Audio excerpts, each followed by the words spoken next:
Okay, അപ്പൊ proper ആയിട്ട് എങ്ങനെ ഡംബൽ ബെഞ്ച് പ്രസ് ചെയ്യാന്ന് നോക്കാം. Okay, so basically dumbbell bench press എന്നുള്ള ഒരു പുഷ് മൂവ്മെന്റ് ആണ്. ഓക്കെ, അതായത് നമ്മളൊരു കാര്യം പുഷ് ചെയ്യുമ്പോൾ എങ്ങനെയാണ്, സോ നാച്ചുറലി നമ്മളൊരു കാര്യം പുഷ് ചെയ്യും. ഫോർ എക്സാമ്പിൾ ഒരു ഡോർ പുഷ് ചെയ്യുന്നു വിചാരിച്ചോളൂ, ഓട്ടോമാറ്റിക്കലി നമ്മളെ കൈ വരുന്നത് ഈ ലെവലിനായിരിക്കും അല്ലെ. പക്ഷെ പല ആൾക്കാരും ഡംബൽ ബെഞ്ച് പ്രസ് ചെയ്യുന്ന സമയത്ത് ഈ രീതിയിലാണ് ചെയ്യുന്നത്. അതായത് നമ്മുടെ ഷോൾഡർ ജോയിന്റ് ഒരു 90 ഡിഗ്രിയിൽ വെക്കും. അങ്ങനെ ചെയ്യാൻ പാടില്ല. ഷോൾഡറിന് ഒരുപാട് ഇഞ്ചുറി വരാൻ ചാൻസ് ഉണ്ട്. അതുപോലെ ഇങ്ങനെ വെക്കുമ്പോൾ നമുക്ക് വെയിറ്റ് ലിഫ്റ്റ് ചെയ്യാൻ പറ്റും, പക്ഷെ അതൊരിക്കലും ആ ലെവലിൽ ചെയ്യാൻ പാടില്ല. അപ്പൊ നമ്മുടെ കൈയുടെ ആംഗിൾ, അതായത് പുഷ് ചെയ്യുന്ന സമയത്ത് കൈയുടെ ആംഗിൾ ഒരു 45 ഡിഗ്രി ആയിരിക്കണം. ജസ്റ്റ് നമ്മളൊരു ഡോറ് പുഷ് ചെയ്യുന്നത് ആലോചിച്ചാൽ മതി. അപ്പൊ എങ്ങനെയാണോ നമ്മുടെ കൈ വരുന്നത് ആ ലെവലിനായിരിക്കണം നമ്മുടെ ഹാൻഡ്, അതായത് പുഷ് ചെയ്യുന്ന സമയത്ത് വരേണ്ടേ. ഇത് ബെഞ്ചിന്റെ ആംഗിൾ നോക്കും. സോ ബെഞ്ചിന്റെ ആംഗിൾ ഇപ്പൊ incline, decline and parallel. Okay, so parallel ആണെങ്കിൽ നോർമൽ, ദെൻ ഇൻക്ലൈൻ ആണെങ്കിൽ ഇവിടെ നിന്ന് 2 3. ഓക്കെ, അത് ഓരോ ബെഞ്ചും ഡിപ്പെൻഡ് ചെയ്തിരിക്കും. ഈ ഒരു ബെഞ്ച് ആണെങ്കിൽ ഒരു 3 മതിയാവും. ബട്ട് ഇപ്പോ ഡിക്ലൈൻ ആണെങ്കിൽ ഇവിടെ നിന്ന് ഏറ്റവും ലോവസ്റ്റ് പോയിന്റ് ഈ രീതിയിലാണ് ചെയ്യേണ്ടത്.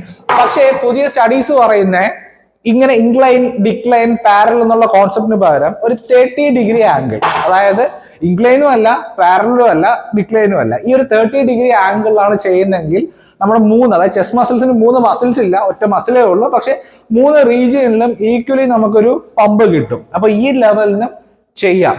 ഓക്കെ, അല്ലെങ്കിൽ ഇൻക്ലൈൻ, ഡിക്ലൈൻ, പാരലൽ ആയിട്ടും ചെയ്യാം. അല്ലെങ്കിൽ ഇപ്പൊ സമയമില്ലെങ്കിൽ ഈ ഒരു ഒറ്റ ആംഗിൾ ഇട്ടുകൊണ്ട് ഒരു 4 സെറ്റ് ഡംബിൾ പ്രസ് ചെയ്യാം. ഓക്കെ, ഇനി വർക്കൗട്ട് എങ്ങനെ ചെയ്യാൻ നോക്കാം. ഡംബിൾ പ്രസ് ചെയ്യുന്ന സമയത്ത് നീസിലായിരിക്കണം വെയിറ്റ് ഹോൾഡ് ചെയ്യേണ്ടത്. ദെൻ അവിടെ നിന്ന് ഓരോ ലെഗ് ഒന്ന് പുഷ് ചെയ്തിട്ട് വേണം. ഇതിപ്പോ ഒരു ചെറിയ വെയിറ്റ് ആയതുകൊണ്ട് ഇങ്ങനെ എടുക്കാൻ പറ്റിയേ, അല്ലെങ്കിൽ ഇവിടെ നിന്നുകൊണ്ട് ഒരൊറ്റ പുഷ് കൊടുത്തിട്ട് ഈ ലെവലിനും എടുക്കാം. ദെൻ നമ്മൾ മെയിനായിട്ട് ചെയ്യേണ്ടത്, ഫോർ എക്സാമ്പിൾ ഏതൊരു ചെസ്റ്റ് വർക്കൗട്ട് ചെയ്യുമ്പോഴും നമ്മുടെ ഷോൾഡർ ബാക്കിലായിരിക്കണം, അതായത് ഷോൾഡർ ഒരു ഡിപ്രഷനിലായിരിക്കണം.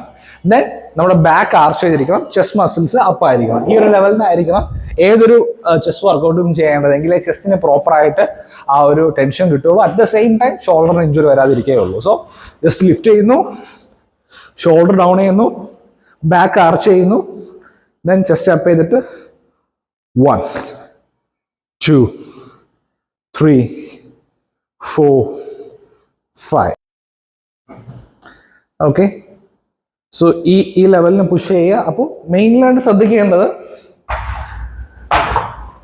ഇവിടെ ഒരു ഗ്യാപ്പ് ഉണ്ടാവണം, ചെസ്റ്റ് അപ്പ് ആയിരിക്കണം, ഷോൾഡർ ഡൗൺ ആയിരിക്കണം. അതുപോലെ പ്രസ് ചെയ്യുന്ന സമയത്ത് ഈ ഒരു ലെവലിനായിരിക്കണം പ്രസ് ചെയ്യേണ്ടത്. ഓക്കെ, സോ ഈ ഒരു ആംഗിളിലാണ് incline, decline, parallel, any form of bench, അതിപ്പോൾ ഡംബലിലായാലും ശരി, ബാറിലായാലും ശരി, അല്ലെങ്കിൽ ചെസ്റ്റ് മെഷീനിലായാലും ശരി. മെഷീൻ വരുമ്പോൾ അതിനൊരു ആംഗിൾ ഉണ്ടാവും, ബട്ട് ഷോൾഡർ ആയാലും ചെസ്റ്റ് അപ്പ് ചെയ്യുന്നതായാലും ബാക്ക് ആർച്ച് ചെയ്യുന്നതായാലും എല്ലാം സെയിം ആണ്. ഓക്കെ, ഈ ഒരു ആംഗിളിൽ തന്നെയാണ് അതും ചെയ്യേണ്ടത്. ഓക്കെ.